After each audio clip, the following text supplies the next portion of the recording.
तो पहली बार आपने हथियार उठाए थे आपके भाई की मृत्यु का बदला लेने खातिर। तो फिर वो गांव में बे गोलीबारी होगी। और उस समय हथियार किस तरीके से मिला फिर आपने? हथियार तो बे मैं सोसाइटी का लोन लेकर ले आया था। और बाकी जो गैंगस्टर बदमाश बनता है ना, तेरे को बताऊं बे, उसके पास ही जब ही बनता है जब उसके पास और कोई विकल्प नहीं होता। और आपके हिस्से रिकॉर्ड है कि आप देश की सबसे ज्यादा जेलों में रहने वाले व्यक्ति हैं। हाँ, मैं बे 73 जेला में रहा हूँ। 73 जेल। मतलब जेलें तो वो 30-35 होंगी, लेकिन बार बार उसमें बदल के उसमें ट्रांसफर करके गैंगस्टर भी पाते होंगे, उड़े तब अपना गैंग भी चलाते होंगे। और ओड़ा कुछ बाबे बंद हुआ है जेल में, गैंगस्टर हाँ बदमाशी बंद हुआ सारे। हाँ, तो क्यों कर गैंग चला में उड़े बैठे बैठे? गैंग चला में सुविधा अगले देवे हैं, फोन फान रखे हैं, सारी चीज रखे हैं। और उस समय जब आप तिहाड़ में थे तो शायद ओपी चौटाला साहब, अजय चौटाला, छोटा राजन वे भी थे उस समय आपके गेले। हाँ बे, जेल में करीब होंगे 3-3.5 हजार आदमी। तो वहाँ सभी अच्छा भंडारा भाई, लोगों ने किया था कि भाई सोनू भाई ने शादी कर ली। गैंगस्टर वो ही बनता है जिसके पास कोई भी विकल्प नहीं होता, क्योंकि ये लास्ट के दो रास्ते हैं, या तो मरो या बदला लो। क्यों, राम रहीम भी तो जेल में ही थे, आसाराम भी जेल में है, और बतेरे गैंगस्टर हर बाबे हैं वो भी बहुत जेल में हैं। ये समझाने का तरीका एक अनोखा लग गया है, और ये गैंगस्टरों को दिखाने की बजाय मुझे लगता है ये एक कौम को दिखाया गया है। ये नेता गैंगस्टरों से बड़े होते हैं, समझ गए? आप पूरे टिकैत परिवार को देख लो, सबको गनमैन दे रखे हैं। अब भैया सरकार से मिलके अपना सिस्टम कर रहे हैं। आप कितने भी आंदोलन देख लो, कौन से आंदोलन में उन्होंने पायरगेरी है, जहां वो चले गए आंदोलन खत्म कर दिया है, पहलवाना का हो चाहे मेरे की हरियाणा का हो। राम राम नमस्कार। इस समय आप हरियाणा तक देख रहे हैं और मेरा नाम है सोनिया सत्यानीता। पॉडकास्ट की श्रृंखला को आगे बढ़ाते हुए आज हम आपको मुखातिब कराने वाले हैं सोनू मालपुरिया से। इनका नाम आप सोशल मीडिया पर देखेंगे या फिर आप अलग अलग खबरों में देखेंगे तो कई सारी कहानी इनके नाम के हिस्से आती हैं। उस कहानी के इतर भी कई सारी कहानियां हैं जिनमें हम बात करेंगे समाज की, जिनमें हम बात करेंगे प्रशासन की, जिनमें हम बात करेंगे किसी व्यक्ति का जीवन जिस भी तरह से हो लेकिन फिर भी वो समाज में अपनी जगह बनाने के लिए लगातार कोशिश करते रहते हैं। तो कई सारे किरदार हैं, कई सारी कहानियां हैं, कई सारे किस्से हैं और कई सारे सबक भी हैं। और मैं चाहूँगी कि आप इस पॉडकास्ट को सुनने के बाद बहुत सारी चीज़ों को, बहुत सारी बातों को समझें। सोनू भाई बहुत-बहुत शुक्रिया, बहुत धन्यवाद आप स्टूडियो में आए। बेबे राम राम, आपके भी, आपके दर्शकों को भी।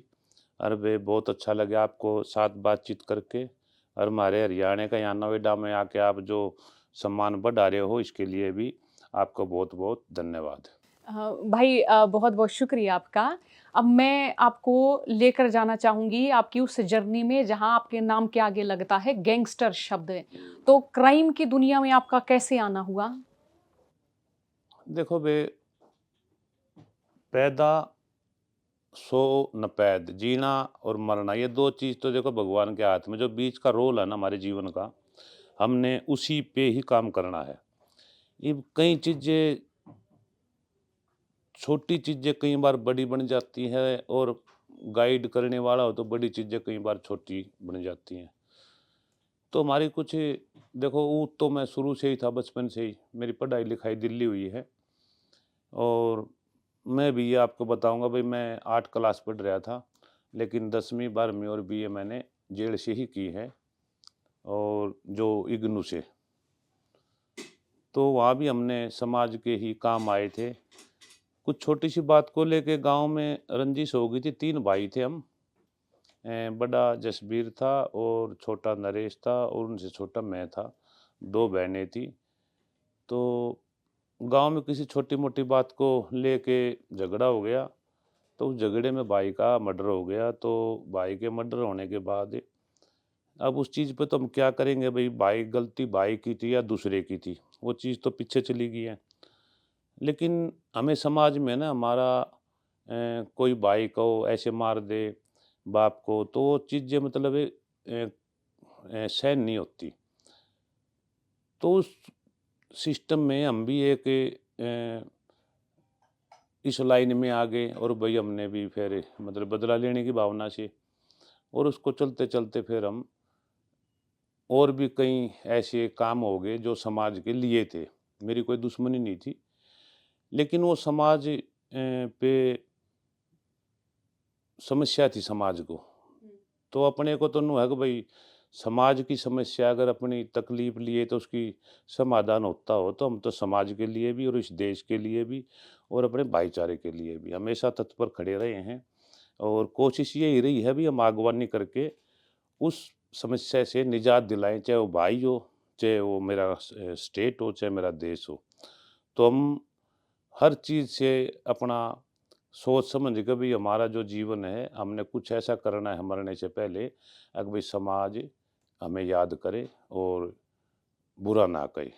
तो पहली बार आपने हथियार उठाए थे आपके भाई की मृत्यु का बदला लेने खातिर। हम्म।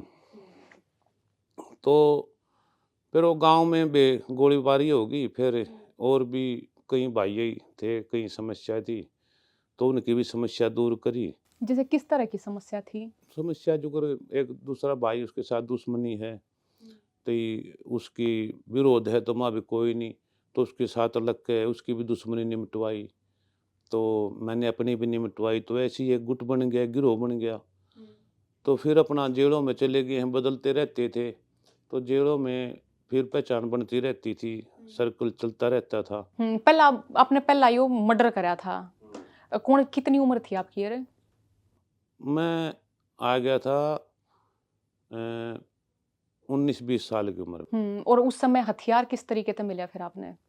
हथियार तो भी मैं सोसाइटी का लोन लेकर ले आया था। जो सोसाइटी है ना उसमें 15,000 का खार मिला करता, 15,000 नगद और 10,000 रुपया खार। तो उन्होंने सोच लो खार भी बेच के और सोसाइटी के जो 15,000 रुपये थे, एक मैं था एक मेरे गांव का था, हमने सोसाइटी से लोन लिया और फिर हम हथियार ले आए। और फिर शामी वाले का आपने मर्डर करते टाइम की मैं सोचा कि वो क्योंकि पहला मर्डर हुआ कि डर भी लग गए या बिल्कुल आप बेखौफ थे उस समय या बदला लेन का ही किसी के भीतर ही डाल तो हो जाए कि कुछ भी हो जाए मन ने वो व्यक्ति मारना है तो मारना है। किस फीलिंग में? नहीं नहीं, फीलिंग तो बताऊं, व्यक्ति को मारने का वो नहीं था। मेरा जो सिस्टम है कुछ एक दो आदमियों की वजह से जैसे छोटा मोटा कॉलेज में चले गए झगड़ा हो गया तो उस बात पे फिर दूसरे विरोधी मतलब फायदा उठावें। तो पुलिस की जानकार है तो पुलिस से कह कर नाजायज दबाव डलवावें और मान ले थाने में आए गए तो 10 रुपये देकर छूटना पड़े। तो इब्नू है ना, मान ले किसी चीज़ से हम कमज़ोर थे या दूसरा थोड़ा मजबूत था तो वो पुलिस का सहारा लेकर और हमारे को परेशान करवाओ था। तो फिर उस चीज़ को हमने मतलब न्यू हो गया भाई मरना तो है ही एक दिन। तो मैं जब घर गया था, मेरे पे एक दो शुरू में झूठा मुकदमा भी लगाया गया था।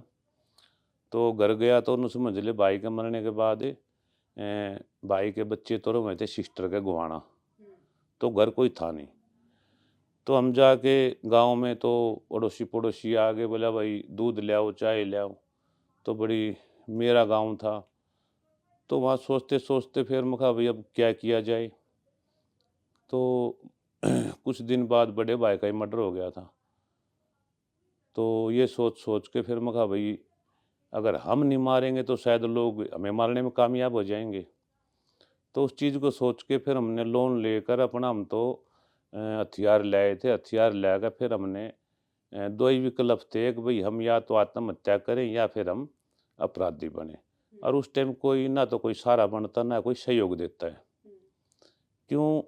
पुलिस का रवैया तो ऐसा है सोनिया बहन, तेरे को बताऊं मैं कि अपने देश का पुलिस का रवैया ही इतना खराब है कि उसमें कोई सुधरना चाहे ना तो उसको मौका नहीं देते। तो ये सबसे बड़ी कमी है। अगर भी उन्होंने अपने कागज सच्चाई नहीं करते, कर रिपोर्ट मेरे नाम से दर्ज होगी है तो दूसरे के नाम से वो नहीं करते फिर, क्योंकि फिर एक ही पक्ष का वो साथ देते हैं। अगर वो पक्ष जैसे अंग्रेजों के टाइम था भाई नंबरदार था, जेलदार था, चौकीदार था, ये जितने दार लग गए थे ना ये बैठ के गांव में फैसला करते थे और गांव में मतलब हर चीज़, दूध का दूध, पानी का पानी, ये गांव की पंचायत करती थी। और फिर वो उनके अफसरों को बताते थे और अफसर उन्हीं की बात पे चलते थे।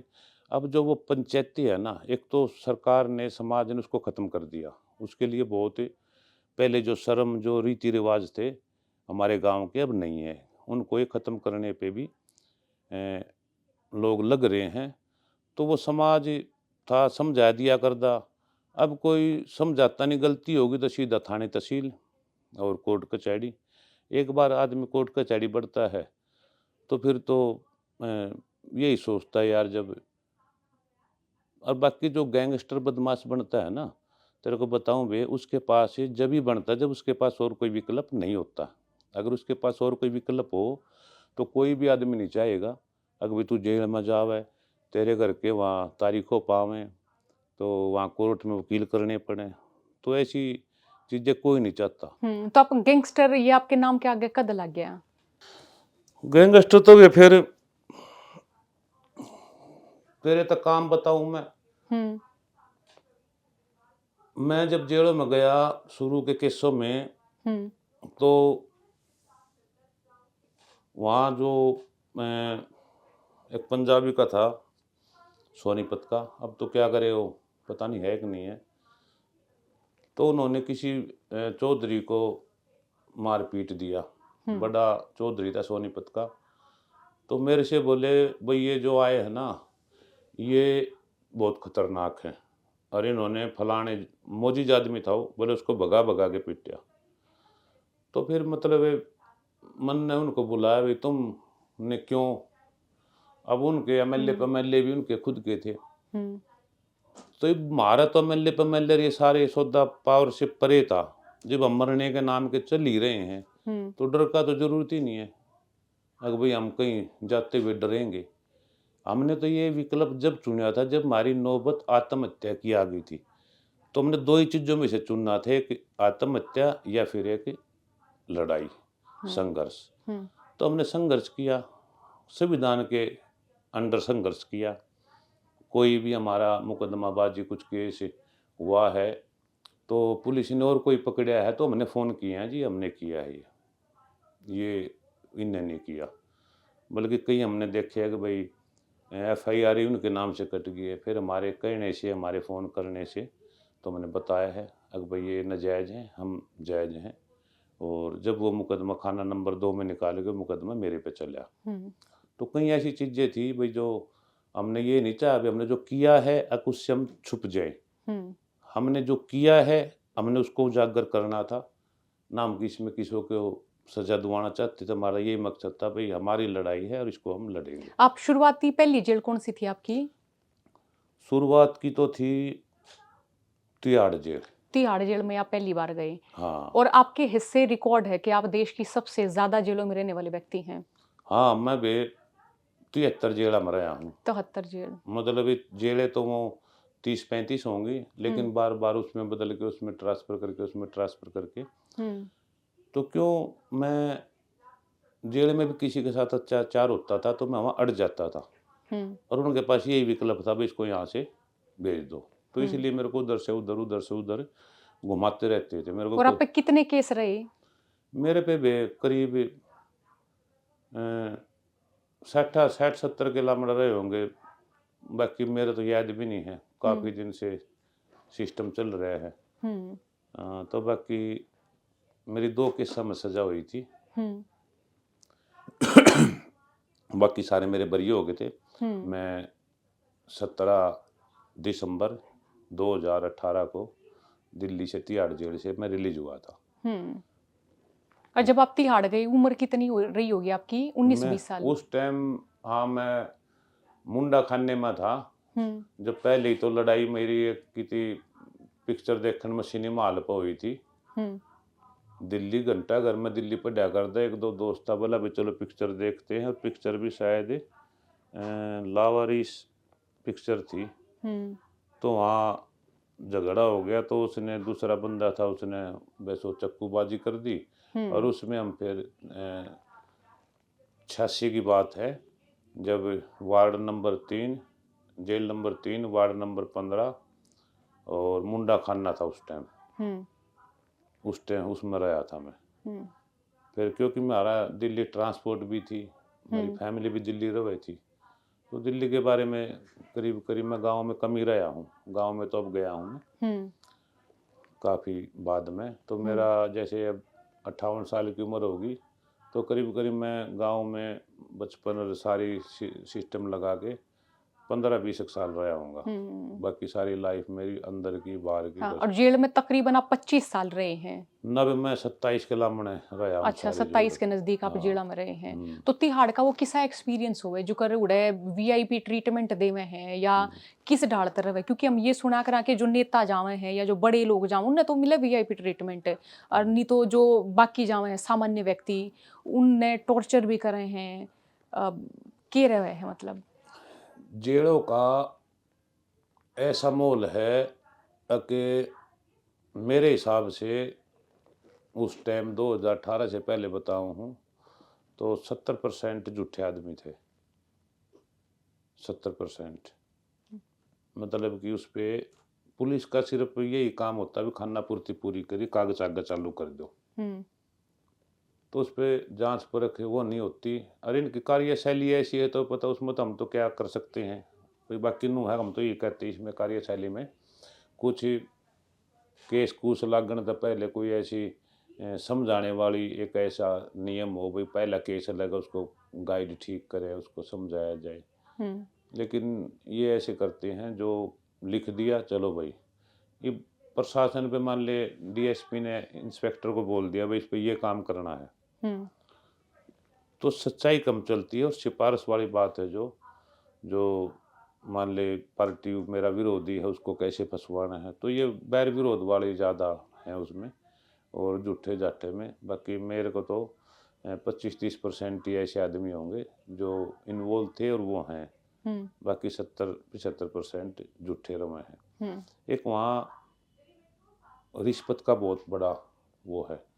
अब किसी का मान ले बच्चे चले गए, मतलब जेल के भीतर रिश्वत है। हाँ मतलब ऐसी ऐसी रिश्वतें हुए हैं। अगर मान ले किसी बड़े है का अ, बंद हो गया तो अपने बच्चे के लिए भी उसको सुख सुविधा के लिए करोड़ों रुपए लगा देते हैं, रिश्वत दे देते हैं। वहाँ अगर मान ले एक जैसे थाना है बाहर, वहाँ जेल में अगर बढ़िया ड्यूटी चाहिए है तो उनको भी ये देना पड़ता है। हुँ।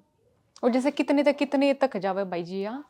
मतलब कितने रुपये मान लो किसी ने 5,000 दिए थे कम सुविधा, गणी तो गणी कितने में कितने तक बाच जावे? वो दोनों बता दे हैं कि भाई हाँ इस आदमी दौरे कितने रुपये हैं। हुँ, ये भी एक गिनती काटने के एक एक 1.5 करोड़ रुपए भी लिए हैं। गिनती एक वार्ड से दूसरे वार्ड में बदलने के लिए हुँ, गुड़गांव जेल में एक एक 1.5 करोड़ रुपए भी लिए गए हैं। क्यों? उनका ब्यों था। हुँ, इब उनका ब्यों तो उन्हें दिखा भाई ये तो 5,000 वाला है तो 5 भी ले लें हैं। हुँ, लेकिन नियम नहीं है। वहाँ सुविधा पैसों के अनुसार सुविधा मिलती है। रूटीन की जो उसमें वो बात नहीं है जो, क्योंकि बगैर पैसे कुछ नहीं होता। हुँ। और उड़े फिर जो कर गैंगस्टर भी पाते होंगे, उड़े तो वे अपना गैंग भी चलाते होंगे। और ओड़ा कुछ बाबे बंद हुआ हैं जेल में, गैंगस्टर हाँ, बदमाशी बंद हुआ सारे। हाँ। तो वे अल क्यों कर गैंग चलावे? उड़े बैठे-बैठे।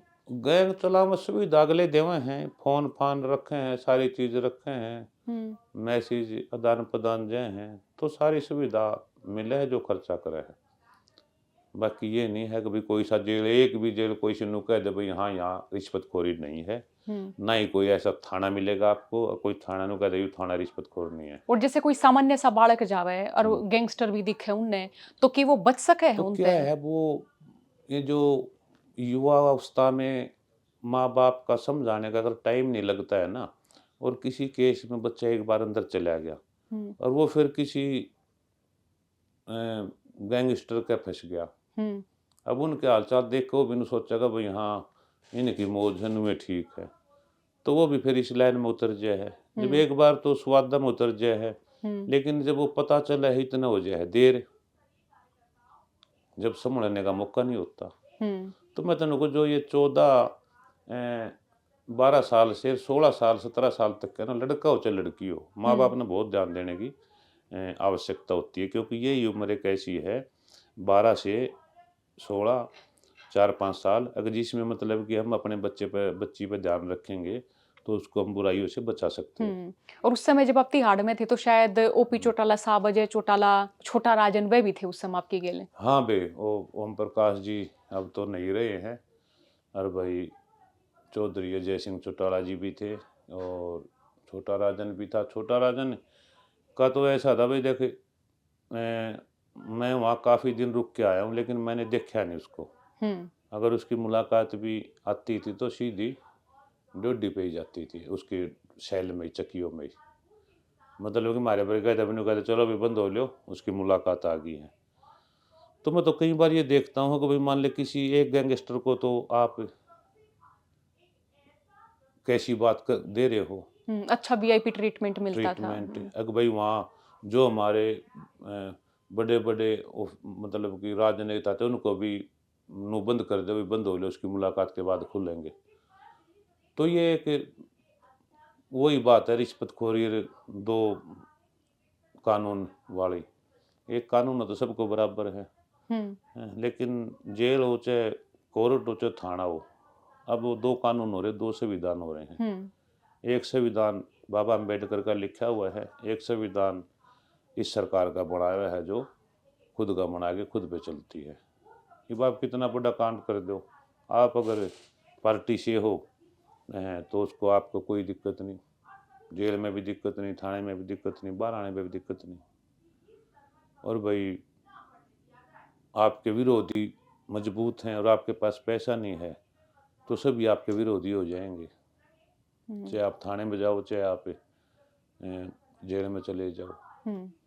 तो न्याय में वो बात नहीं रही अब भाई जो होनी चाहिए जो सबके लिए। अब ये न्याय के संविधान दो बना रखे हैं, उसमें एक तो बड़े से बड़ा जो ओपन क्राइम हो रहा है उसको भी छोड़ देते हैं, और एक जो संदेह के दायरे में आता है उसको भी नहीं छोड़ते।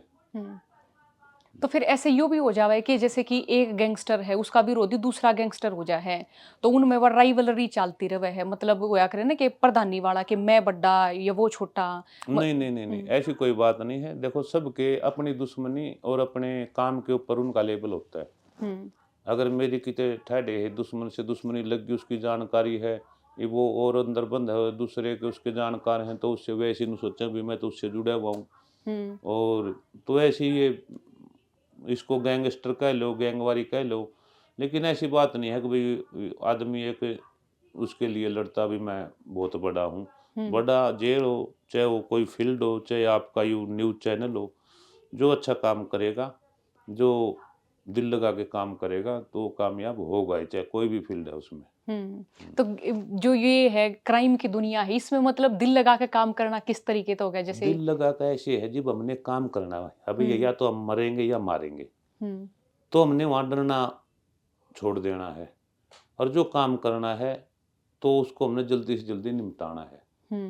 ये जेलों में और क्या करते, जेलों में तो यही है अपना सुबह उठ के अपना नहा धो के अपना योगा यागा से निमट के अपना खा पी के दिन में सोते हैं, घूमो फिरो, तारीख हो तारीख पे चले जाओ, वही फिर शाम को घूमो फिरो और अपना फिर अपना टाइम पे बंद हो जाओ। मतलब घना कठिन सा जीवन को ना होता जो करे। देखो जीवन तो बाण तन्ने मन माना कठिन अपने घरा भी हो जा, हालात ऐसे हो जा, और जहाँ भगवान शांति दे दे तो जेला में दे दे। एक तो बाबा बर्फ में तपन लाग रहा है, एक ने एसी में लंबे लंबे सांस आवे हैं। तो वो तो शरीर है, वो अपना शरीर ऐसा बना रहा है बर्फ में रहने का, हमें अपना शरीर अपना नो है कि भाई हमने छोड़ उड़ कर सोना पड़ रहा है। तो अपने ऊपर डिपेंड है।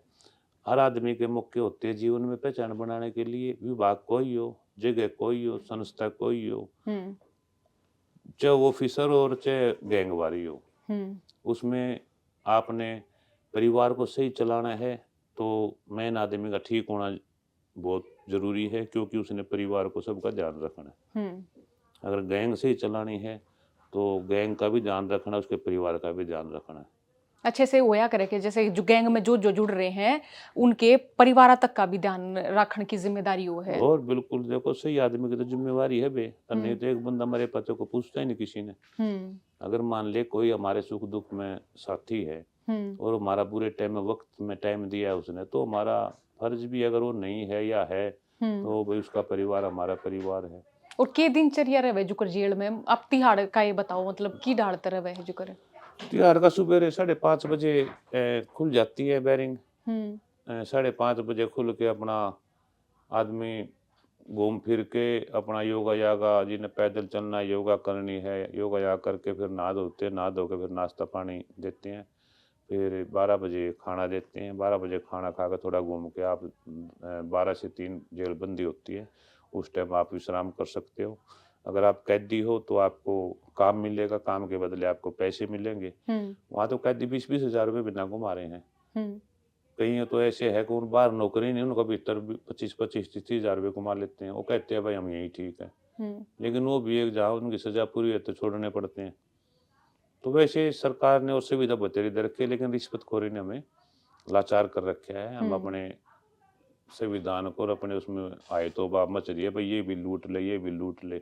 जाना कुछ है नहीं, सब कुछ छोड़ के ही जाना है। जब ओपी चौटाला साहब और अजय चौटाला साहब थे तो वे के वीआईपी ट्रीटमेंट तरह आ करे थे, आपकी बातचीत होया करे थी उस समय। नहीं, हम एक ही वार्ड में थे हम्म और भाई साहब के साथ हम सुबेरे, मेरे सामने 10 किलोमीटर तो सुबेरे घूमते थे हम, हम्म और 10-12 किलोमीटर और 6-7 किलोमीटर शाम को।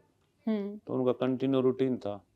और चौटाला साहब भी मतलब कि अपना घुमाई फुराई, वो इतने एक्टिव आदमी हैं, इतनी उम्र थी वो, मतलब लाजवाब आदमी हैं। उनको पता था कि भाई मतलब आपका स्वास्थ्य ठीक है तो आप किसी के लिए अच्छा काम कर सकते हैं, और स्वास्थ्य जिस पे नहीं कंट्रोल हुआ तो दूसरे के लिए क्या करेगा। तो जीनियस आदमी थे और हमें भी उनसे कुछ सीखने से कुछ प्रेरणा मिली है। उन्होंने बुढ़ापे में 10वीं 12वीं करी है, आपको नहीं पता हो तो, जेल थे हाँ। जेल से ही। तो तो आपने उनका दिखे में उड़े पड़ते हैं और ऐसा। साथ में गए, तो भाई था अपना अनिल, वो उनको साथ लेकर जाया करता। तो जो कर दूसरी जेल में वो बोर्ड आ गया था ना भाई, भाई हम 2 नंबर में थे तो भाई 3 नंबर में पेपर देने जाना था। तो फिर वहाँ पेपर दे के किसी का 2 नंबर 4 नंबर में, किसी का 5 नंबर में, ऐसे वो वो टीचर आया करते कि उनने चौटाला साहब ने पढ़ाने। मैं टीचर तो क्या होते, टीचर ने चौटाला साहब पढ़ा ले, वो तो कागज पूरे करने की बात थी हैं। चौटाला साहब आगे टीचर के करे थे, वो तो नु है कि भाई उन्होंने जेल का भी सदुपयोग किया है। देखो भले काम में गए थे नौकरी लुआ के, लेकिन वहां भी उन्होंने देखा भाई चल ठाली है तो अपना पेपर फार्म भर दे। तो उनसे तो प्रेरणा स्रोत है, उनसे तो लोगों ने सीखना चाहिए। अगर भाई सीखने की कोई आयु नहीं होती, किसी टाइम भी आप सीख सकते हो। और जैसे फिर आगे आपके जीवन की बात करूं तो आपका जीवन फिर आगे बढ़े है और फिर आपकी जो है वो पत्नी बने हैं आपकी ही भाभी। हाँ, तो ऐसे तभी यूँ था ना, देखो ज़िम्मेवारी एक परिवार की, हम जेल में हैं। तो मेरी बहन थी गोवाना कांता, तो उसी ने मतलब कि हमारा को जो करे बाप का भी माँ का भी प्यार तो मेरे को मेरी बहन ने ही दिया है। तो भाई के बच्चे गोवाना चले गए, तो उनका अलग से बहन ने अपना मकान बना लिया, पहले साथ रखे फिर अपना वो काम धाम करने लग गए।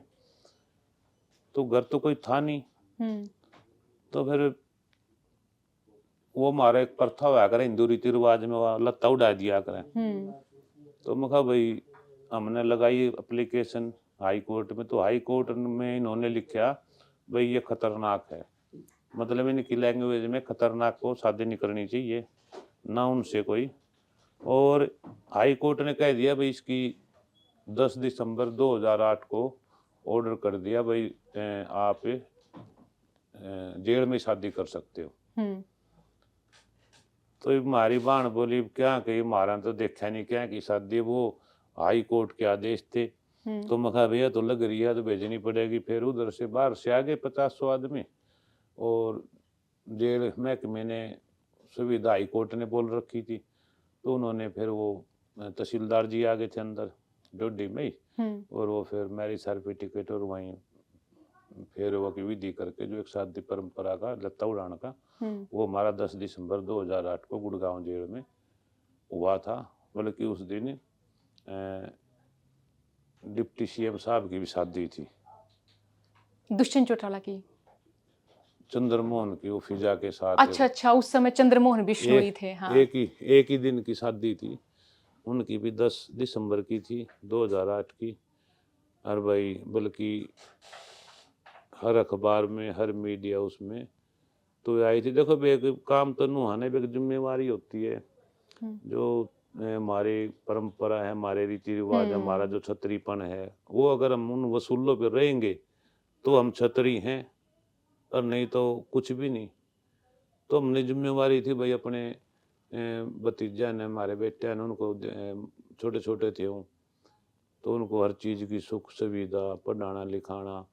तो मतलब कि बाण ने सपोर्ट किया, कुछ मेरे भाईचारे ने सपोर्ट किया।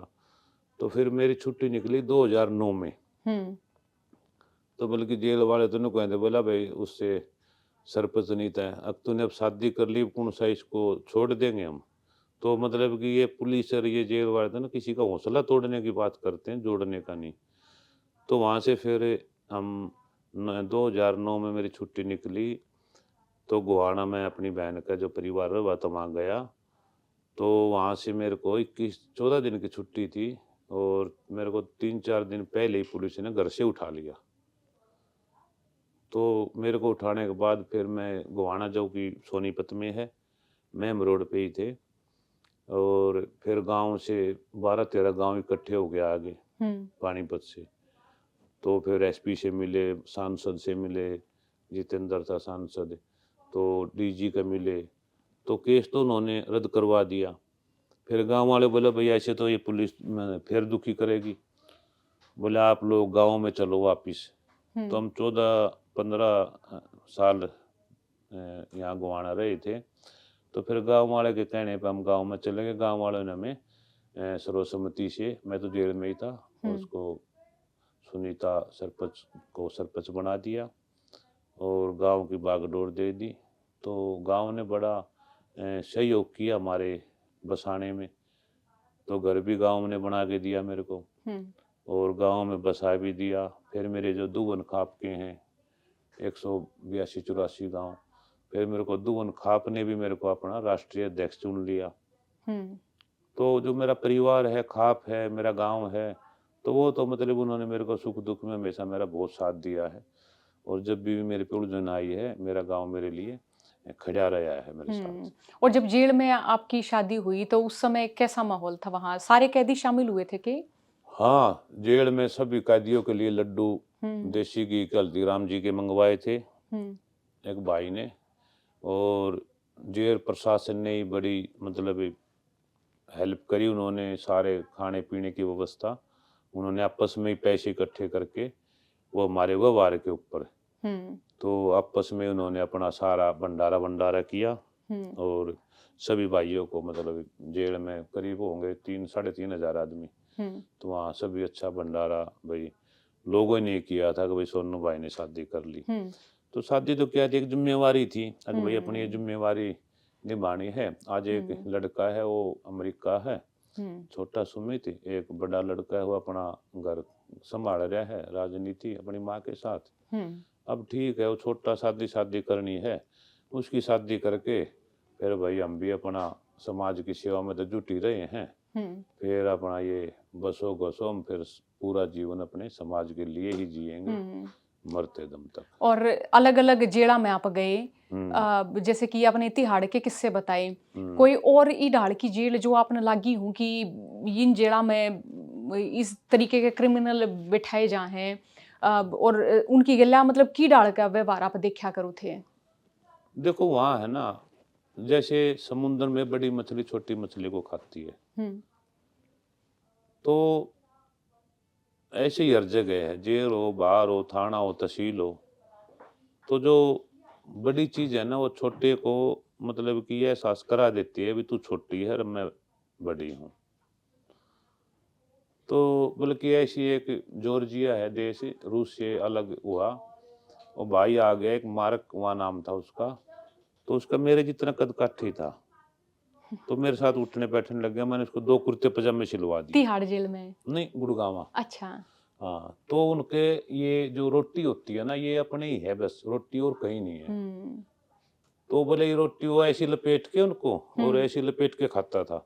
वो बोला भी मेरे को बड़ा अच्छा खाना लगता है, भट्ठी पे गरम गरम।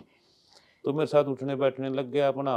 योगा मैं करता था, मैंने उसको योगा सिखाई, तो फिर वो छूट गया। तो मैंने उसको जो अगर तारीख पे जाता था तो उसको मैं 1000 रुपये दे देता था। मैं कहा भाई तू दूसरे देश का है, तो उसको मतलब जिम्मेवारी मैंने ले रखी थी उसकी, खर्चे पानी की। हम्म। तो बड़ा एहसान हाँ माना उसने मेरा। वो फिर एक बार ये लड़का चलाता था मेरी ये फेसबुक ही, मेरे को ज्ञान नहीं था इसका। तो बोला जी एक रिक्वेस्ट आ रही है, मार्क है कोई जॉर्जिया से। तो मेरी उससे बात हुई, बोला भाई साहब आप लोकेशन डाल लो। तो मैं तो बहुत दिन का ढूंढ रहा था नंबर मिल जाए, तो मैंने लोकेशन डाल दी गांव की। वो तो भाई 3 दिन 5 उसका लड़का और उसका भाई, उसकी मिसिज और उसका एक दोस्त, 5 आदमी मेरे घर आ गए गाँव में। ये बड़ा गाँव वाले भी देखा भी अंग्रेज कौन आ गए सोनू के पास से। ये उनकी भाषा घर के समझ में नहीं आवे, और लड़के तो इंग्लिश पढ़ रहे थे तो कर ले थे। हाँ। तो मेरे पास वो 3 दिन रुके। 3 दिन गांव वाले उसमें मिलने आया करते, देखने आया करते। तो 3 दिन बोला भाई ये कैसे, तो वो बोला गया भाई वेरी नाइस सोनू भाई ने, मतलब जो कर अपने परिवार को बताया भाई इसने मेरे को बहुत सपोर्ट की है। तो भी लाड प्यार तो ही सा, बल्कि मेरे आले नु कहा कर दे भाई संग्रेज तो 1000 रुपये दो, तारीख पे मेरे तो 500 दो। मगर अगर दो तुम तो यहीं क्यों है, ये भी बेचारा सारे ने लूट लिया। अगर हम भी इसने लुटेंगे ना, ये जॉर्जिया जाकर कहेगा भाई इंडिया में तो सारे के सारे चोर हैं। हम्म। तो हमने तो कई बार तो देश की रक्षा सुरक्षा की बात हो, चाहे भाई अपने खाप की हो चाहे अपनी बिरादरी की हो, देखो अपना तो फिर 100 का 100 यही रहता है भाई। कोई बाहर देश का चाहे पाकिस्तान का भी है, मेरे पास पाकिस्तान के भी थे हम्म। कई दोस्त तिहाड़ में। हम्म। अब उनको कभी जरूरत पड़ जाए तो उन पर जुर्माना हो गया 8000 रुपये। हम्म। अब वो जुर्माना भर नहीं सकते, जुर्माना भरना पड़ेगा बाहर से आदमी आके। हम्म। तो मैंने उसको एक भाई बुलवा के उसका जुर्माना भरवा दिया, वो छूट गए। और छूटने के बाद भी मेरे पास कई बार फोन आए, तो चिट्ठियाँ आया कर दी। पहले तो चिट्ठियाँ होती थी, अगर भाई सोनू भाई, तो हमारे पास तो बोरी हुआ कर दी, मतलब जो चिट्ठियाँ भी इकट्ठी करते थे ना, हम्म। जब वो बड़ा थैला भर जाता था मैं घर भेज देता था। तो इतनी चिट्ठी आया कर दी पहले, फोनों से पहले, क्योंकि ये तो 97 98 में चले हैं फोन। तो भाई देश से कोई ऐसा नहीं है कि भाई को पाकिस्तान है तो वो दुश्मन है, सब उनमें वही व्यवहार है, इंसानियत सभी में है। हम्म। और हमारा फर्ज है अब भाई जो भी संकट में है दुख में है, चाहे देश का है चाहे विदेश का है, इंसानियत का यही फर्ज है भी हमने उसके दुख में काम आना है। तो भाई उड़े आपने रोते देखा करें थे कि ये गैंगस्टर मतलब, या फिर आप उन ओरा ने रोते बिलखते नु देखा करें थे कि मैं गलत क्राइम में आ गया या गलत आड़ा आ गया। अब 304 बी में करनाल जेल की बात है, मेरे संभाल के लाला जी हैं। हम्म।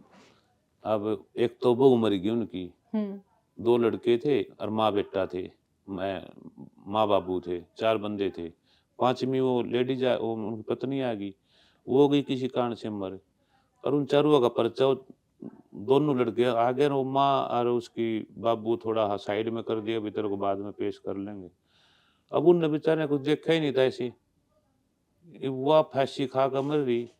ये वो बेचारे तड़की आवे और अपना एक वो पीपल का पेड़ था और वहाँ बिस्कुट का पैकेट ले और अपना रोंदे पाओ मैं वहाँ योगा कराया करता। मैंने 1 2 दिन तो मैं इनको एक बार इनको शांति हो लेंदे थोड़ा, हाँ, क्योंकि मन का गुब्बार हाल निकलने के बाद आदमी तो थोड़ी देर रोए राए बैठे और फिर वो बिस्कुट खाने लग गए। तो मैं बोला, मैं कहा भाई लाला जी, मैं खाइए क्या, तुम आओ हो सुबेरे रोते हो और फिर बिस्कुट खाते हो। बोला भाई साहब देखो एनर्जी भी कम हो जाती है थोड़ा सा, बिस्कुट तो इसलिए खाते हैं। और बोला रोते इसलिए हैं, माँ बाप भी अब पकड़े जाएंगे, वो भी अंदर आएंगे। तो जी घर में 4 आदमी और 2 के पीछे पुलिस और 2 बेटे अंदर हो तो रोवेंगे नहीं तो क्या करेंगे बताओ। हम्म। और वह सबसे बड़ा दुख तो माँ बाप का होता है। भाई भाई का तो हो तो चलो भी काट भी ले, ये माँ बाप का नो पता भी जेल में आएंगे। तो ऐसी तकलीफ बहुत सारे आदमियों को है इसमें। जो अब पुलिस नु का ये संविधान नहीं देखता, रहम नहीं आता, अब ये तो जिसका नाम है, नहीं तो ये गलती एक आदमी ने करी है, पूरा परिवार वहाँ मतलब जेल में जाया करते 304 बी में, 20 एक केस में। हम्म। एक लड़की गलती से मतलब कि 20 25 आदमियों को जेल में रखना, हम्म। तो ये कोई कानून थोड़ी ना है। तो अब तो चलो इसमें काफी फेरबदल भी हो गया है, लेकिन वे दुख तकलीफ तो देखो अपनों का तो जब भी पता चलता है, या तो आप अस्पताल जाओ हम्म। या जेल जाओ या विदेश जाओ। जब तक आप हो ना माँ बाप के साथ, जब तक ना तो माँ बाप की कीमत का पता चलता, ना ही अपने परिवार का पता चलता है। उसको पता चलता है जब माँ बाप परिवार से दूर हो जाएं, भाई माँ बाप की क्या कीमत है, और माँ बाप को ये पता चलता हमारे बच्चों की क्या कीमत है। अगर आपने अपनों का पता करना है तो अस्पताल में एडमिट होना पड़ेगा बिना 20 दिन। हम्म। तो पहले तो सारे घर के रिश्तेदार कूदे कूदे हन देंगे, ओहो फलानी सोनिया बीमार हो गए, चल लो भाई। हम्म। फिर 15 दिन में रह जाएंगे घर घर के। क्यों, एक बार वो तो फॉर्मेलिटी है, बाजरी मार काने हैं। अरे वे भिन्ना हो जाएगा तो न भिन्ने में रह जाएंगे माँ बाप और भाई। अरे भिन्ने तो ज्यादा टाइम हो गया भाई, 1.5 2 महीने पास तो माँ बाप बिन्नू कहेंगे भाई आज हमारा तो टाइम है नहीं, उसकी रोटी पहुंचा दियो अस्पताल, बोले फलाना जाए हो दिया होगा।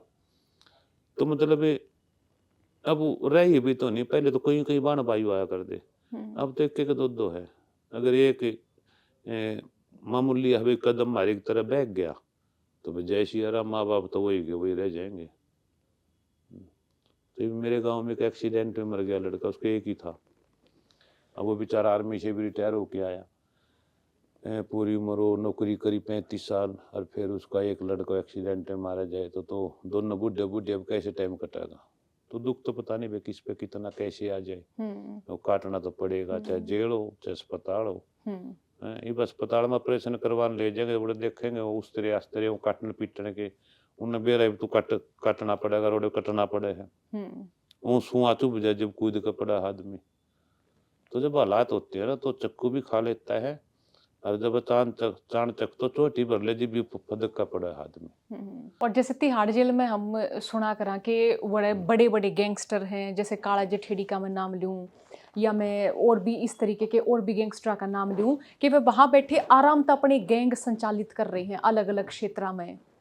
देखो गैंगू जैसे ये बता रहे हैं, जैसे आप लोगों को समझा रहे हैं, ये ऐसी कुछ चीज नहीं है। हम्म। पहली बात तो मैं आप लोगों को पहले बता चुका हूँ भाई, गैंगस्टर वो ही बनता है जिसके पास कोई भी विकल्प नहीं होता। हम्म। क्योंकि ये लास्ट के दो रास्ते हैं, या तो मरो या बदला लो। अब कई भाई ऐसे हैं, मेरी कई लड़ाई ऐसी है कि मेरी यार दोस्ती के ऊपर है। हम्म। भाई मेरे दोस्त को, मेरे भाई को किसी ने दुख तकलीफ से तो मैंने उसको मार दिया। हम्म। तो सब नहीं कर सकते। और जब आदमी गैंगस्टर बनता है, अगर उसके पास जब बनता है जब उन्होंने दिखा कि भाई यार मौत से तो अच्छा गैंगस्टर बन ले। हम्म। और जो वे उतने हथियार इतने लोग ये कड़े ताजा में है, या किस तरीके से जोड़ो हो? आवश्यकता आविष्कार की जननी है। आपको जिस चीज की आवश्यकता है ना, आप उसका आविष्कार अपने आप ही कर लोगे। अगर आप ने कुछ नशा करना है या कुछ बीड़ी सिगरेट पीनी है और आप नए देश में चले गए, तो आप घंटा 2 घंटा दिक्कत होएगी, आप अपनी चीज को अपने आप ढूंढ लोगे। हम्म। तो वैसे ही होता है। अब जब मान ले हम खेत का हड़ लेकर जा रहे हैं या बैल लेकर जा रहे हैं, ट्रैक्टर लेकर जा रहे हैं, तो हमारा खेत पे ध्यान है। हम्म। और जब तुम्हारा ध्यान इस क्रिमिनल एक्टिविटी पे हो जाएगा तो फिर वो हथियार की दुकान भी हमें अपने आप नजर आ जाएंगी। हम्म। सब चीज बिकती है। हम्म। पहले तो कितने कट्टे पट्टे चल रहे थे ज्यादा, आजकल तो ऐसे ऐसे हथियार हो रहे हैं कि शायद देश कहीं और ही तरह साइड में जा रहे हैं। हम्म। हमारा देश जो हमारा समाज बिल्कुल दिशा भटक चुका है। हम्म।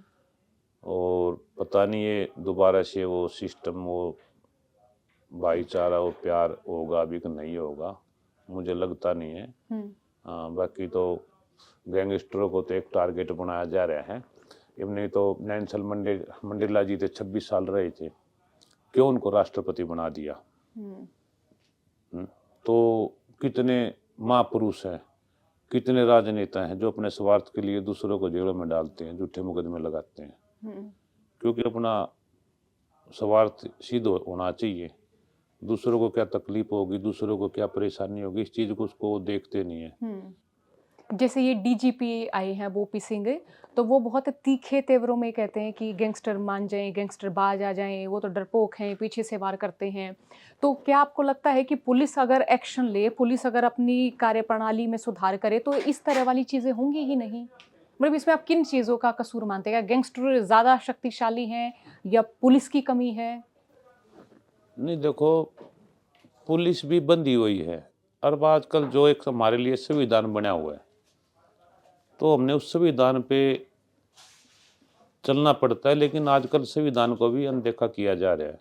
हम्म, क्योंकि जो एक जेल जुडिशरी है ना, वो एक अलग से महकमा है। मतलब कि जो आदमी जेल में चला गया, उसकी रिस्पॉन्सिबिलिटी है जेल महकमे की। हम्म, उसका अलग से डीजी होता है, अलग से सुपरिटेंडेंट एसपी होता है, अलग से डिप्टी होता है, अलग से एक महकमा है। हम्म, लेकिन अब ये क्या करते हैं, एक गैंगस्टर बिन्नू बताओ, जिन्होंने घिनौने काम किए हैं। हम्म।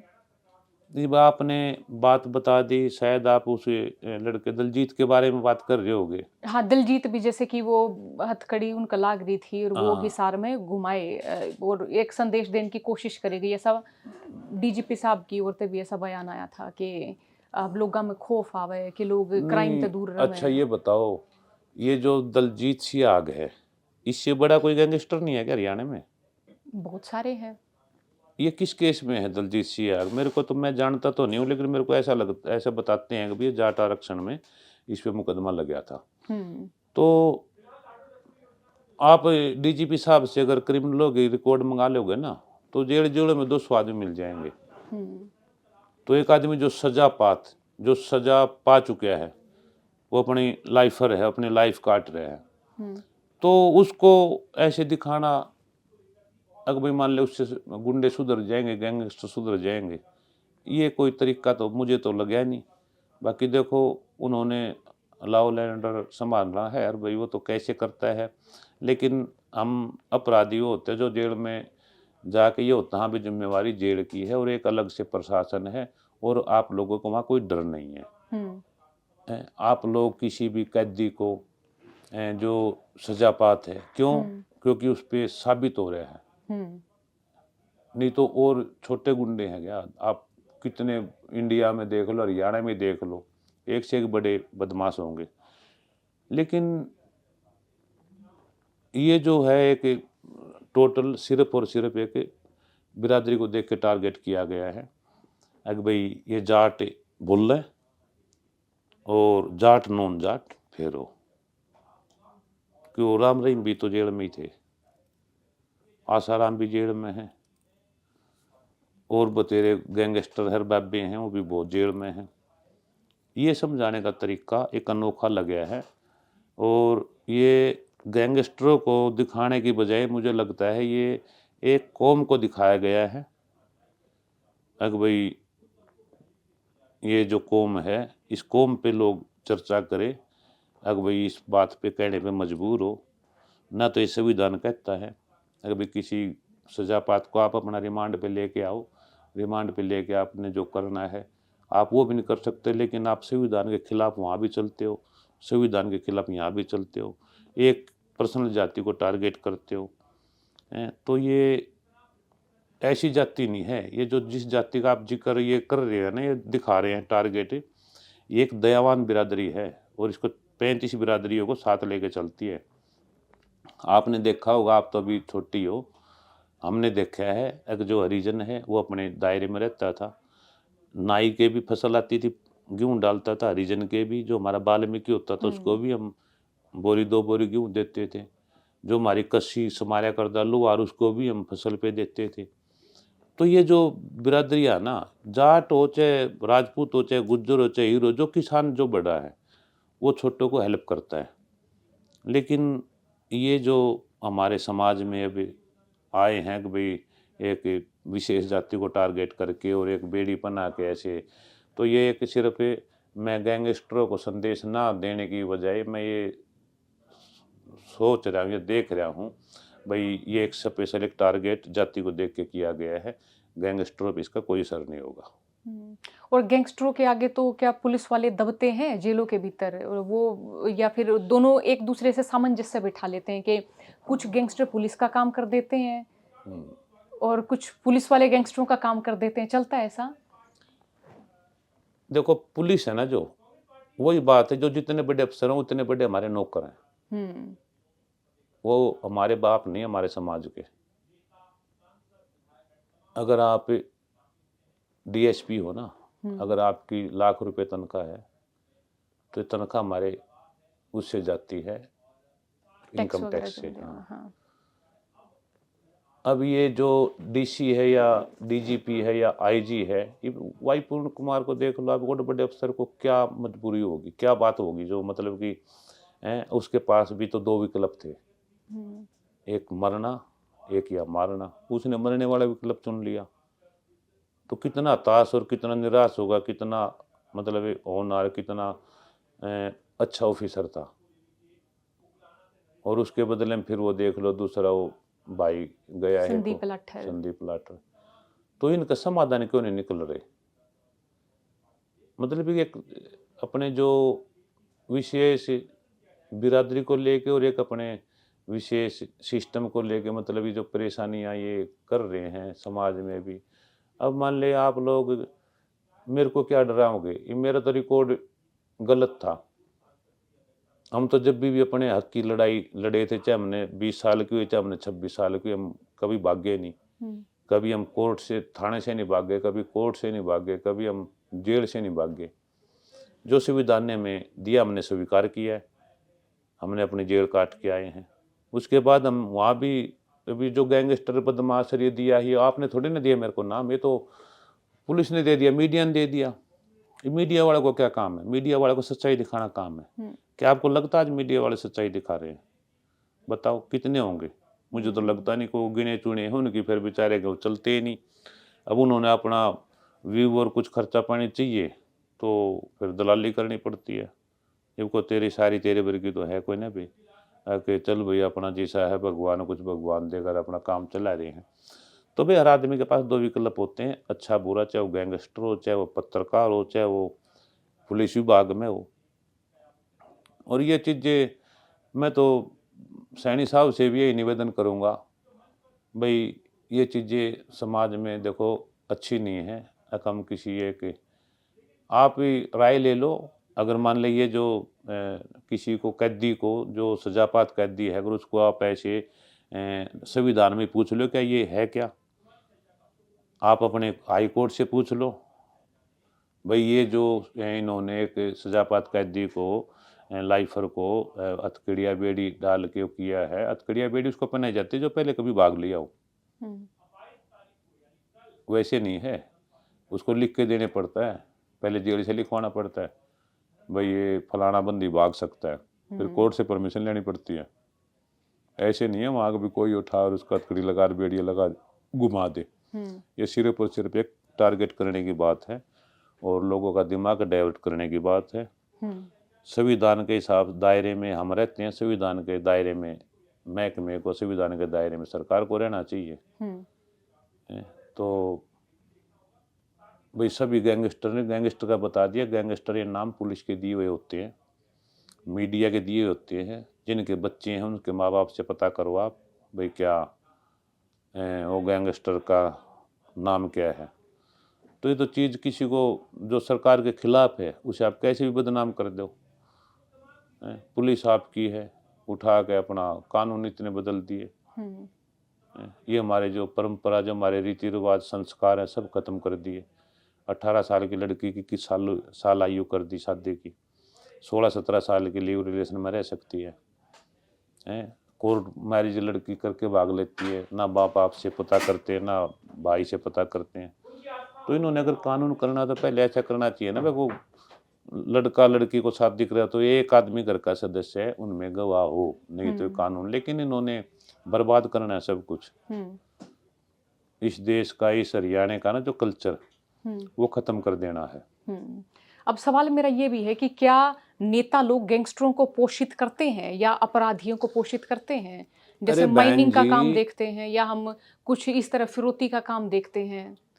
बहन जी मैं बताऊं आपको, ये नेता गैंगस्टरों से बड़े होते हैं, समझ गए? ये नेता गैंगस्टरों से बड़े इसलिए होते हैं क्योंकि सारा खेल जो गैंगस्टर बनता है और जो गैंगस्टर पनपता है, तो अभी देख लो आप इस सरकार में कितने ऐसे थे जो पहले उन पर जांच बिठाई है, 2000 करोड़ खा गया और फिर इधर आ गया तो बोला नहीं इन्हें कुछ नहीं खाया ये ठीक है। कितने आदमी ऐसे थे जो लोगों पर इल्जाम लगाया है, कितने राजनेता ऐसे थे। तो गैंगस्टर से बड़ा कौन हो सकता है? ये मान ले जो सीएम था कितनी बड़ी पावर था, वो भी जेल में गिर दिया था। जो सरकार का मामला है। और किसी ने कोई ओम प्रकाश चौटाला जी था, क्या करा था, नौकरी तो दी थी बच्चों को, किसी की नौकरी हटाई तो नहीं थी, वो जेल में गिर दिया। तो ये सरकार अपने चलाने के लिए जो इनके हिसाब से नहीं चलता ना, उसको ये प्रताड़ना सहनी पड़ती है। अब आप उसे हमें बदनाम करना है तो हमारा रिकॉर्ड उठा के देख लो, गैंगस्टर क्रिमिनल क्या होता है। हमने वो काम किए हैं जो किसी ने नहीं किए। अब मैंने बाहर निकलने के बाद उत्तराखंड में, यहाँ बीजेपी की सरकार, उत्तराखंड में बीजेपी की सरकार है। 35 करोड़ रुपए मेरे किसानों के थे। 3 बार तो खट्टर साहब कह के गए थे, भाई अब मेरी सरकार है, मैं दिलवाऊंगा, तुम किसानों को आओ आओ। किसी पे पैसे नहीं निकले।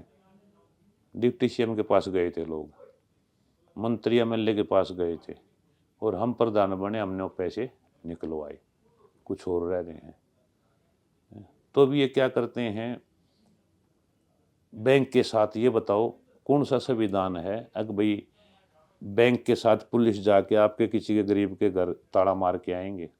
अगर मान ले मैंने किसान क्रेडिट कार्ड पे 5 लाख रुपए लोन ले लिया, और भाई मैं नहीं भर पाया, या मेरी फसल खराब हो गई, या मेरे पे कोई चीज़ मैं किसी कारणवश मजबूर हो गया, तो इसका मतलब ज़मीन थोड़ी ना छीन लेंगे। अब मैंने कईयों की तो ज़मीन ऐसी बचवाई है जो वहाँ बोली लगने आ गई, बताओ 21 लाख रुपए 3 एकड़ पे वो कब्जा लेने आ गए। भाई तू सर्कल रेट पे बता दे, तो अपने 21 लाख रुपए का जो प्लाट है तेरा, अपना वो अपना ले लो। मान ले मैंने सर बैंक से 21 लाख रुपए लोन लिया, ये 21 लाख के चक्कर में मेरे 3 एकड़ पे कब्जा करने पुलिस आ रही है, पटवारी तहसीलदार आ रहे हैं, बोले चलो कब्जा दो। उसने तो शुक्र है हमारे पास फ़ोन कर दिया, भैया आपने 21 लाख रुपए चाहिए ना, यहाँ का सर्कल रेट देखो क्या है, 21 लाख मतलब भी तेरा यू 1 बीघा आधा बीघा बन गया, यो अपना तू संभाल, फिर बाकी जमीन पर थोड़ी ना कर सके। अब तो किसी के कहीं घर आए तो मैंने ताले लगे लगे तोड़े हैं, और पुलिस जाके परिवार को उठा के थाने में, क्यों, बैंक पैसा देता है। ये जुलाना गांव में 4 लेडीज 8 आदमियों को जबरदस्ती बैंक घर से उठा कर बैंक में घेर दिया और वहां सील कर दिया घर। आप ये बताओ ये कहाँ का नियम है भैया। आप पुलिस सरकार मतलब पुलिस होके और आप बैंक का साथ दे के अगले चाय पी रहे हैं और उनको पकड़ा जड़फड़ी में, किसी की चाय गिर गई, किसी का बेचारे ने पीने से रह गए, वो थाने में जाके बंद कर दिया। अब कोई उनका बोलने वाला नहीं है।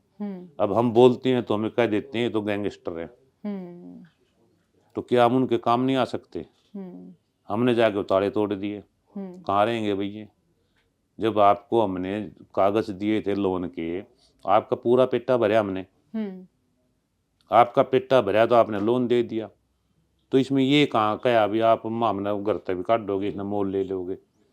तो भाई कानून ऐसा है, देखो जो ये चीजें हो रही है ना, ये चीजें देश को एक गलत की तरफ ले जा रही है। और मैं ये बता रहा हूँ 26 और 27 शुरू हो गया, 26 तो ज्यादा टाइम महीना ही रह गया, 26 और 27 में ये ऐसा काम करेंगे कि ना तो ये बदलाव तुमने कभी देखा होगा ना हमने कभी देखा होगा। मतलब सेम वही पोजीशन हो जाएगी गुलामों वाली, और वही अंग्रेजों वाले नियम हो जाएंगे। इनके साथ है जो वो ठीक है, कोई किसी की मांग करेगा उसको गैंगस्टर या खालिस्तानी या उसको बदमाश घोषित कर दे हैं। तो हमें तो कागजों में तो बदमाश बनाया है। आप मेरे को उनका जितने केस है ना, वो सारी डिटेल लेके एक दिन बैठो मेरे पास, पुलिस महकमे को बिठा लो, फिर हम बताते हैं भाई यू केस मेरा कैसे लग गया था, यू कैसे लग गया था। तो देश को ना बचाने के लिए कोई नहीं चल रहा, बस ये सोच रहा है तू फटाफट कुमा ले, कोई रिश्वत दे दे, किसी की जमीन हड़प ले, किसी के पैसे लेके नाट जाए। हम गैंगस्टर है, हमसे कोई बताओ ना हमने किस पे पैसे ले रखे हैं। हम बदमाश कहते हैं हमें। कोई हमें आके बताओ भाई सोनू भाई मेरे से 2000 रुपये ले गए थे, उधारे मेरे पैसे नहीं दिए, या सोनू भाई ने मेरे गोज काट लिया, मेरे पीछे खोस लिए, कोई तो आदमी होगा। तो जिस चीज़ का इनके पास तोड़ नहीं होता ना, ये उसको फिर कोई भी नाम दे देते हैं, वो गैंगस्टर हो, खालिस्तानी हो, बदमाश हो, या लुटेरा हो या डाकू हो, कुछ भी नाम दे दो। आप भारतीय किसान यूनियन से भी जुड़े थे? हाँ जी, मैं भारतीय किसान यूनियन से भी जुड़ा था। हम्म। मैं प्रदेश महासचिव था हरियाणा का। लेकिन मतलब जिस हिसाब से मैं आया हूँ ना सेवा करने के सोच के, क्योंकि मैं जब आया हूँ मुझे सब कुछ देख लिया। मुझे ये पता है कि भाई हमारे पास ज़्यादा टाइम नहीं है, एक छोटा सा जीवन है, और ये हम पता नहीं 58-60 के हो लिए 10-20 साल और जी जाएंगे। तो उससे पहले पहले हमने कुछ ऐसा कर्म करना है भाई जो समाज और जिनके हम भले करें वो हमें याद रखें।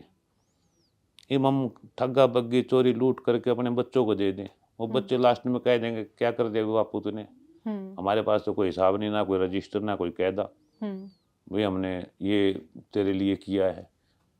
तो जब हमारा परिवार कुशल मंगल है तो क्यों ना हम समाज के लिए कुछ काम करें। ये भी जो इनकी यूनियन है वो यूनियन एक अलग तरीके की है। अब आप देखो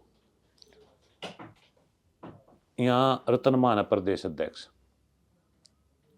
भारतीय किसान यूनियन का हरियाणा का रतन मान है प्रदेश अध्यक्ष। उसको किस वजह से गनमैन, कोई वो क्रिमिनल है, बदमाश है, किसी ने धमकी दी है, उसको गनमैन दे दिया। आप पूरे टिकैत परिवार को देख लो, सबको गनमैन दे रखे हैं। अब भैया सरकार से मिलके अपना सिस्टम कर रहे हैं। जैसे खापे हैं, ये हमारा शोरूम खापे में गए थे, उन खापों को जोड़ने के बजाय उस परिवार ने उसे तोड़ने का काम किया है। क्यों? जैसे गठवाड़ा खाप ने कह दिया भाई हम नहीं जाएंगे, ये सिर्फ एक टिकैत परिवार का काम है। तो उसमें से 2-3 मलिक बका के बोले वो भाई हम तो ये हो रहे। तो ये अपनी एक राजनीति चमकानी है। किसान के भले के लिए हकीकत बता रहा हूँ, बहुत ही कम आदमी हैं जो सच्चाई से किसान की सेवा करना चाहते हैं। बहुत सारे भाइयों की दुकानदारी है, उनकी दुकान चल रही है, और मैंने देख लिया ये दुकानें कैसे चलाते हैं। प्रशासन भी, सरकार भी इनके साथ होती है। ये डोंडरे करते रहते हैं, दिल्ली से इनकी टीम चलती है, वहाँ से क्या जवाब देना, फिर वो यूपी से होते हुए हरियाणा में जाती है। तो पहले भी यहाँ उधर के आदमी आके कहीं घपले कर गए हैं, लेकिन मैंने इनको जैसे देखा है ये अपनी खापों को भी एक साथ नहीं रहना देना चाहते। नहीं तो जितना बड़ा संगठन, ये मांगेराम जी का संगठन था, हमारे उमरा से मांगेराम जी थे, उन्होंने बनाया था। ठीक ऐसा 7 गिल्ले थे जो हमें बताया गया है।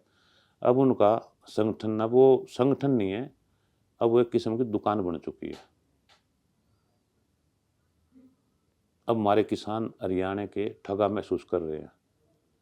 जो आदमी किसी किसान के लिए आगे बढ़ के काम करता है उसको वे साइड कर देते हैं। अब आप हरियाणा से हो, आप बीकेयू का, आप कितने नेता हो, आप तो सबका इंटरव्यू लेते हो, कितने नेताओं को जानते हो आप? हम गिनती के 1-2 नाम जो आंदोलन में देखे, बाकी सोशल मीडिया के हैं, अलग-अलग है। हाँ, वो सोशल मीडिया पे भी मैं कहूँ कि वो सिर्फ़ और सिर्फ़ एक तरीके का रील बना ली, बस कुछ बस बस बस। भाषण दे लिया, पीछे एक धुआंधार सा गाना लगा दिया। हम्म। इस तरह की टिप्पणी देखे, मतलब एक सीरियस गंभीर चर्चा नहीं देखते उनकी। गंभीर चर्चा जो करे चढ़ूनी शुरू में लग गया था, दिल से लगे तो, पर उसके कुछ सिस्टम है वो दूसरे हो गए। अब एक दूसरे जो हमारे संगठन है वो भी यही जो कर मैंने अपना खड़ा कर लिया, अब दूसरे संगठन बोले यार ये एक और खड़ा हो गया। भाई आप कितने भी चैनल कर लो, आपकी अपने काम से तो पहचान होगी, नाम से थोड़ी ना होगी। आप काम करोगे, काम से आपकी पहचान बोलेगी भाई हाँ सोनिया कैसा काम कर रही है, सोनू कैसा काम कर रहा है। तो जब हमने काम किया ना, मैंने इतनी स्पीड से काम किया और लोगों को विश्वास जीतने वाला। अब वो हमारे जो नेता है ना किसान, उनका जम नहीं हुआ, बोला यूँ कदे तुम नहीं फाइल कर दिया। उनको अब जैसे रवि आजाद था, उसको निकाल दिया उन्होंने। क्यों भाई, क्या बात होगी? अगर मान ले रवि आजाद को बोला इन्होंने पैसे लिए, कहीं बदनाम होया, वो खाम खाई बदनाम किया, उसको उन्हें लिए नहीं हो। रतन मान के पास मैंने डीसी साहब से 2 चेक देखे, 10 लाख का, एक 5 लाख का। सीएम हाउस से डीसी साहब के पास करनाल आए, वो रतन मान जी को चेक हमने पता चली, हम डीसी को ज्ञापन देने गए थे, तो मेरे को किसी ने बताया, बोले तुम्हारा यूनियन के चेक आ रहे हैं। हम्म। वो चेक दे रखे हैं गोगड़ी पर गाँव के, हम्म। भाई गोगड़ी पर गाँव में किसान भवन बनाना है। तो मैंने उनसे पूछ लिया, भैया आप क्या कहाँ ये भवन बना रहे हो? तो जब ये बताओ ना, आप किसान नेता सीएम के चेक देंगे डीसी, क्या वो किसानों को लड़ाई लड़ सकते हैं? अगर उनको ये पता चल गया भाई चढ़ूनी आगे बढ़ रहा है ना, उस चढ़ूनी की टांग खींचने के लिए, कहने का मतलब है इस रतनमान को या इस हरियाणा में इनको वो आदमी पकड़ने हैं जो आगे बढ़ेंगे। इनको ये कह रखा भी तुमने किसान यूनियन को बिल्कुल ख़त्म करना है, कोई भी लड़का इसमें ऐसा नहीं लेना है जो आवाज़ उठा सके, कुछ बोल सके। इनको तो नेता की तरह वही आदमी चाहिए जो ये दिन के ही तो दिन है, रात के ही तो रात है। अगर मैंने ये कह दिया भाई ये नेताजी आप गलत काम कर रहे हो, मैं तो नहीं करूँगा इसमें, तो मेरे को साइड कर देंगे, बोला नहीं इसको निष्कासित करो भाई। जैसे सरकार अपना काम निकलवाती है, ऐसे ही ये यूनियन अपना काम निकलवाती है। अपना काम निकलवा के ये सब का, कई भाई ऐसे हैं, सभी नहीं हैं, अरे इनमें इतने अच्छे भाई भी हैं जो समाज के लिए लड़ने के लिए तैयार खड़े हैं। हम्म। उनको आगे अपनी जान का भी दाव पे लगा सकते हैं इन किसान और मजदूरों के लिए, लेकिन उनको ऐसा बंदा चाहिए नहीं। कई ऐसे आरोप भी लगे हैं कि टिकैत साहब जो है वो सरकार से समझौता कर लेते हैं। आप कितने भी आंदोलन देख लो, हम्म। कौन से आंदोलन में उन्होंने पायरगेरी है, जहाँ वो चले गए आंदोलन खत्म कर दिया है। चाहे वो पहलवाना का हो, चाहे मेरे कितने हरियाणा का हो, चाहे कितने मेरा जहाँ वो दल्लेवाल था, उन्होंने पहले बता दिया था भाई, पहले बता दिया था भाई इतने दिन में ये उठेगा। तो कई हमारे जो संगठन है ना, वो भी राजनीति से ही जुड़े हुए हो सकते हैं। इब मैंने तो कई बार मेरे जो जानकार है, कई जगह मैंने प्रचार कांग्रेस का भी किया, तो मेरे तो उठ बैठ सबसे थी, लेकिन हमें ये पता भी ये जीत सकते हैं। अरे भाई ये जिसको हम नहीं चाहते सरकार को, ये हार सकती है, भाई सपोर्ट उसको करो जो सीट निकाल ले। अब सीट निकालने की स्थिति में कांग्रेस थी, हमारा कांग्रेस से कोई मतलब नहीं था, लेकिन हमने फिर भी सपोर्ट कुछ आंगा ला का हमने जो मेहनत करी। लेकिन आप तो वो किसी से मिल लो। अब टिकैत परिवार का ऐसा है, उनके पास संजीव बालियानी भी आएगा, हरिंदर सिंह मलिक भी आएंगे, उनके पास योगी भी आ सकते हैं, उनके पास कांग्रेस के भी, बीजेपी के भी, आरएलडी के भी, मतलब उनके पास कोई भी आ सकता है। और गैर राजनीति, ये क्या हुआ भाई? आपकी स्टेज पे जब पार्टी के बंदे बैठे हैं और आप कह रहे हो भाई हमारा गैर अराजनीतिक है, अराजनीतिक कैसे है?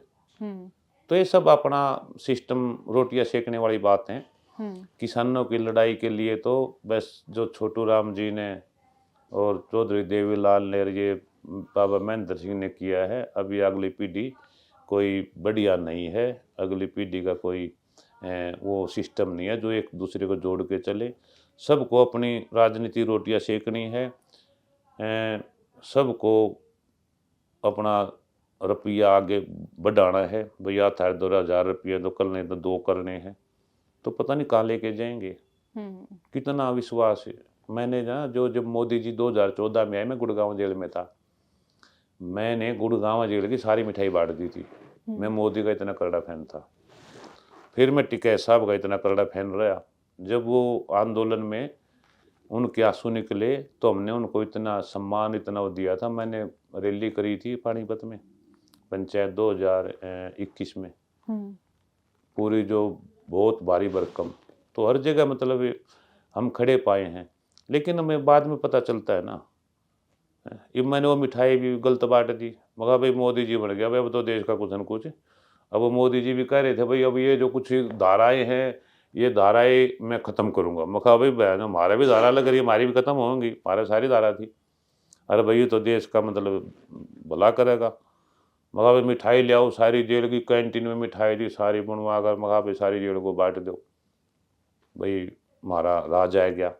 अरे भाई हमारा देश का उद्धार होगा। अब देखा तो बाणे वो लड्डू मेरा बड़ा पछतावा हो रहा है, वो बाट की मिठाई। अब वो सोच रहा हूँ मोदी जी वो पीछे मांग लियो अपनी मिठाई के, मगा मन तो गलत बैठ गई भाई मेरे पतवा। हाँ। यही अपने इनका है। तो भाई जी, यो मेरा एक आखिरी सवाल आप तक कि जो बालकी मैं देखूं कि शोशेबाजी करते दिखे हैं, और साथ साथ में देखूं रील भी बनावे हैं, मर्डर भी कर दे हैं, बहुत आसान आसान हो गया है यो क्राइम करना। तो आप उनने क्या कहना चाहोगे? मैं नू कहना चाहूँ हूँ उन सभी अपने बेटा बेटियों से और सभी उनके माता पिताओं से, भाई आपकी लड़की हो चाहे लड़का हो, हम्म। आप छोड़ दो। देखो वैसे तो ध्यान बचपन से रखना चाहिए बच्चे का। मैं 12-13 साल से और 16-17 साल, मतलब 4-5 साल अपने बच्चे की बहुत संभल कर केयर टेक कर लोगे ना, तो यही लाइन है।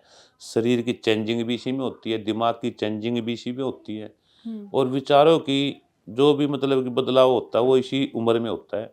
अगर इस उम्र में माँ बाप ध्यान दे लेंगे इनके वीडियो से, जो क्योंकि इसमें वो दिखाते हैं ये आ गया फलाना गैंगस्टर है, ढकड़ा गैंगस्टर है, उन गैंगस्टरों की ना उस पे जो वो एक टेस्ट हुआ करे, गोली खुआ कर सच्चाई बताया करे, तो वो एक बार गोली खुआ गए उनका के कौन सा टेस्ट हुआ हो, वो टेस्ट करवा के ना गुंडा का नार्को टेस्ट, और फिर उनके भीतर की आवाज निकलवाओ, फिर जो आराम से कह देते हैं ना ये गैंगस्टर हैं, जब उनको पता चलेगा अपने माँ बाप अपने भाई को छोड़ के अपना जीवन दाव पे लगा के वहाँ पहुँचते हैं, और वो गैंगस्टर बता दिया वही बनते हैं जिनके पास सिर्फ 2 ही विकल्प होते हैं। अगर इनके पास तीसरा विकल्प हो इनमें से कुछ नहीं बनेंगे वो, क्योंकि विकल्प गैंगस्टर बनने के लिए लास्ट में 2 ही रास्ते रह जाते हैं, या आप मौत चुनो या फिर जेल चुनो।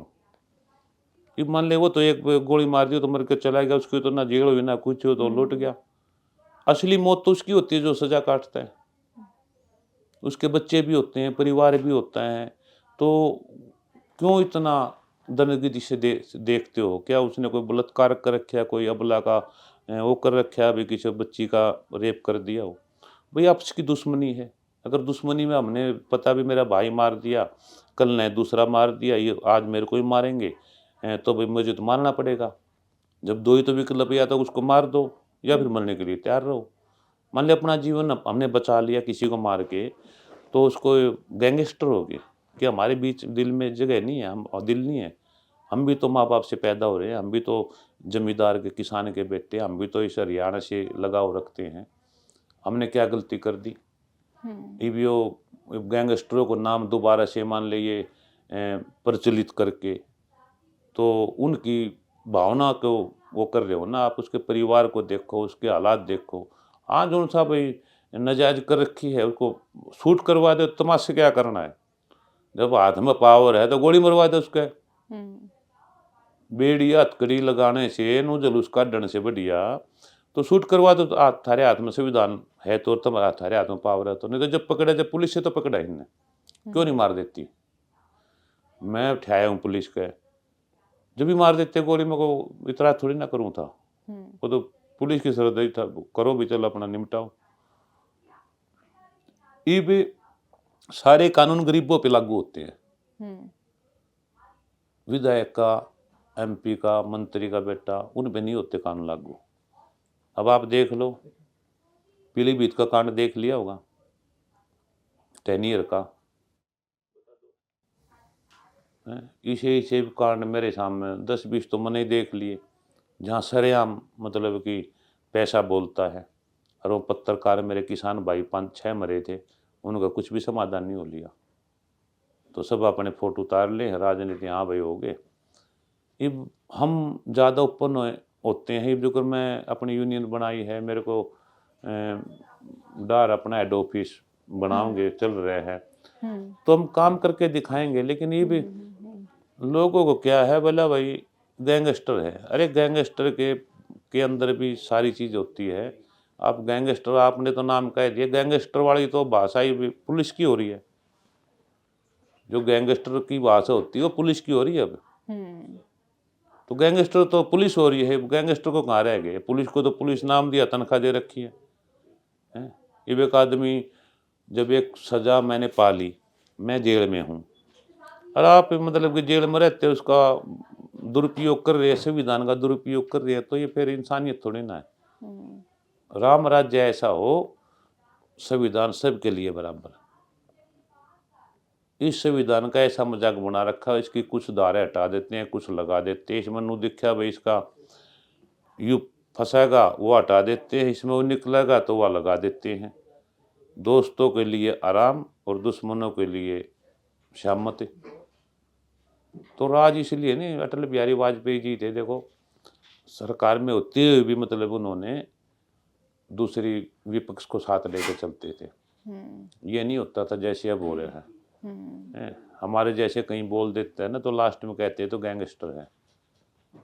वैसे नहीं गैंगस्टर बनते। मेरे तो इस सैनी साहब से, इस सरकार से भी अनुरोध है, संविधान का इतना मजाक न उड़ाओ कि लोगों का विश्वास उठ जाए। संविधान को संविधान के हिसाब से रहने दोगे तो शायद हम अपने हरियाणा को, अपने भारत को बचा सकते हैं। हालात बहुत गलत हो रहे हैं। जो बदमाशों का काम हो पुलिस कर रही, जो पुलिस का काम हो बदमाश कर रहे हैं। मरने में, आत्महत्या करने में पुलिस भी कर रही है और किसान भी कर रहे हैं। तो इन पे सोचने के विचार है। ये जो आत्महत्या हुई है महकमे में, ये क्यों हुई, इसको कैसे रोका जाए, इस पे बैठ के मीटिंग करने का वो है। इस पे नो नहीं है कि भाई वो लाठ रही है मर गए तो भाई एक किसान जाट आरक्षण के लड़के को लाकर उसका जुलूस काट दे। प्रशासन का ये है कि भाई ये मरे हैं तो क्यों मरे हैं, उनको खोजो, जो कमियां हैं जड़ों तक जाओ, उनको निकाल लो। क्यों इसमें बिरादरी में बात बांटते हो? वो नहीं तो बदमाश और बतेरे हैं। क्या बात है कि वही बात है ना, सिर्फ और सिर्फ एक ही टारगेट एक ही है। हरियाणा में जाट नॉन जाट के चक्कर में है, यूपी में हिंदू मुस्लिम के चक्कर में है, गुजरात में पटेल नॉन पटेल के चक्कर में है, उधर बिहार में यादव नॉन यादव के चक्कर में है। तो जहाँ जैसा सिक्का चल रहा है वो अपना सिक्का चला रहे हैं और लास्ट में इन्होंने जो हालात हो रहे हैं ये बस चाहते हैं आपस में लोग काट मार कर अपना यहाँ उड़दंग हो गए। नहीं तो सरकार की ये चीज़ें नहीं होती। अगर मान ले संविधान का भी मजाक हो और बिरादरी को भी इस्तेमाल हो रहा है, ये गलत हो रहा है, हम इसका विरोध करते हैं। मैं बहुत शुक्रिया आप आए हमारे स्टूडियो में, यो बड़ा धन्यवाद आपका।